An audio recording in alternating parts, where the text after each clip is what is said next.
enchantment, man! You were not supposed to get that dark and sad on me! Oh, I was not expecting that! This is the spoiler review, if you hadn't noticed. Okay, let's talk about Zog, man. Let's talk about Zog! Damn it! So, Zog, season 2 finale, he gets shot. He is truly in pain. They do make it a little funny sometimes, but his ache and the way his eyes are going purple rings underneath, you really feel he's in suffering pain. And this season, the bullet's out and he seems to be getting better from that, but they really mess with his mind in this season, okay? The second episode, they bury him alive. Oh, and there's this really creepy scene where the Archdruidess, she takes a step up in terror. You see him from the grave, and you see her going, shut up, as she buries and throws the dirt on him. And you think, okay, yeah, this is just hunky-dory, wacky fun. No.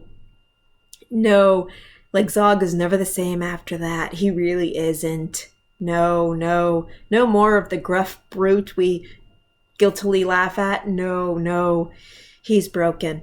He's very broken. And it does a very natural thing, where some people around him are like, let's just put him in a home. Some people around him are like, this is the perfect opportunity to kill him because he's the king. And then people closer to him are trying very kindly, like Bean and Una, to nurture him, to show and love him, to try to give him some dignity left. Even though they know deep down it's not good. And yeah, the little parts where it's not funny, it still has its very strange dialogue. Not just because they're in a fantasy world, but just because... certain exceptions for family you just make. Ugh. God, the part about Zog, I didn't cry, but I was just touched with sadness. I was not prepared for that. I was not prepared. Let's see, everybody else? I already said in my non-spoiler review that Bean and Una have a lovely moment of heart-to-heart, and I like that. I like that Una, even though you divorced the family, you still care about your family. You still care about Derek and Bean, and you still care about Zog. Even if you never were in love with him, you still care about the big bastard. And I love her for that. I loved her for being there for them. And then, right at the end, it's like, I want to help you guys. I do. I just also have my own responsibilities. Or is. And yeah, she seems incredibly happy as a pirate. She really does. And she's a good mom. It's sweet. So yeah. Derek, talk about throwing the dog a bone. After he gives up the crown and all of that, he's still just an innocent kid that goes on his little wacky adventure, and he finally makes friends. Yay! With the slutty fairy. Yeah, that old prostitute one. Yeah, we find out her name. It's Sagatha. Yeah. But yeah, they really help him out. They give him genuine friendship. They don't sugarcoat things for him, but they do help him get a spine, and he shows them appreciation. It's sweet. It's sweet. I'm happy for Derek. This was the best thing for him. Elfo? Yeah, Elfo seems okay. I mean, he's doing his usual, everybody's kicking him just when they can sort of thing, but he hooks up with a lot of different creatures this season. Not even just hooks up. He has a lot of, love interest in this season, and I thought it was lovely. Him and Bean, and there's still that will they, won't they thing. In my mind, it's more of just like codependent. They're friends. They're loyal to each other. I don't need them to get together, but it's sweet that they still care about each other, even though they piss each other off so much during their adventures. I don't know if that's exactly romantic as much as it is they're just old friends. Lucy. Oh my god! Here's a big spoiler. Lucy dies! The sound effect of how Lucy dies is so cute it almost takes away the terror for a second. Okay, Bean's crazy mom pulls her into an elevator and Lucy tries to pull her out and he's like, his last words are, you always bring out the good side of me, Bean. And then his little head just pops off and falls into Bean's hands and she's holding his cute little big nose head in her hands and oh my god! The funny part is the last scene of the series or the season is of Elfo ending up in heaven for his good deed and he's not happy about that. But guess who's back in hell? Yeah, Dagmar drags Bean to hell.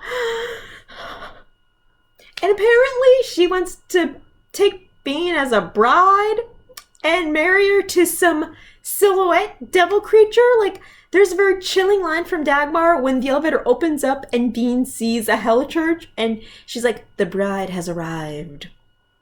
do I want to God? Oh God. Oh God. Oh God. On one hand, being in antics and complications with ogres, the ogres who I think might be Alpha's family. We all saw that coming, right? Will Bean be happy as the bride of the devil? Maybe. Being Bean, she'll probably annoy the hell out of the devil, so he'll probably want to send her back. Maybe she'll accept devilish powers and be a first true witch. It's a very, very dark turn, but if it makes Bean happy and if Bean uses her evil powers to help the people she loves, then I'm all for that. Do I feel like after they take this dark season with Zog, will they try to do something dark with our heroine Bean? I'm scared to imagine that, but it's possible now. Let's see. Oddville, he continues with his, I'm so sick of these idiots, and his, creepy sex cult is really getting some stuff done. The Archdruidess, I don't know what the hell's going on with her, but she's pretty terrifying and funny. She's great. Apparently she has some connections in Steamland, and yeah. The guy who was in the It Crowd, Moss turns out to be an evil Walt Disney. I might be giving him too much credit in this thing, but yeah, he's a mad genius. He owns Steamland. Yeah, he might have a crush on Bean and all that, and he wants magic that has Dreamland. And apparently, the elves used to own Dreamland. It's super complicated. Woof. Oh, and here's just one little thing I noticed that I want to talk to somebody about. Oh my god. In one episode in season 2, Zog fell in love with a Selkie bear, a woman who is bear and Selkie goes back and forth with that. And I think there might be a little cub Zog hanging out in the woods.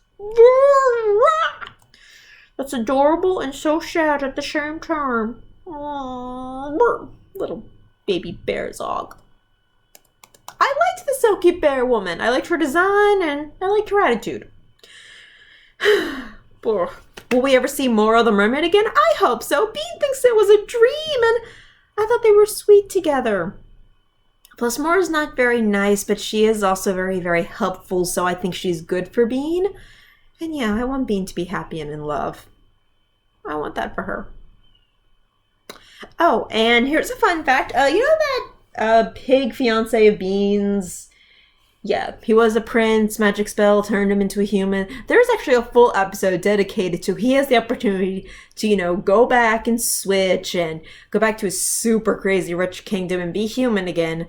But it's not so predictable that he decides, to stay as a pig so he can stay in Dreamland to people that actually might appreciate him. How much do they really appreciate you, Mercury? I don't know.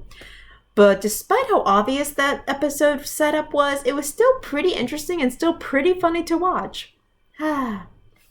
Disenchantment, you've amazed me. I did not expect you to take this turn of intrigue. You really built it up. You really did. Season 2, you hinted. This one, your hintings are getting stronger. I'm scared but excited. Okay, that was my spoiler review. Oh my god.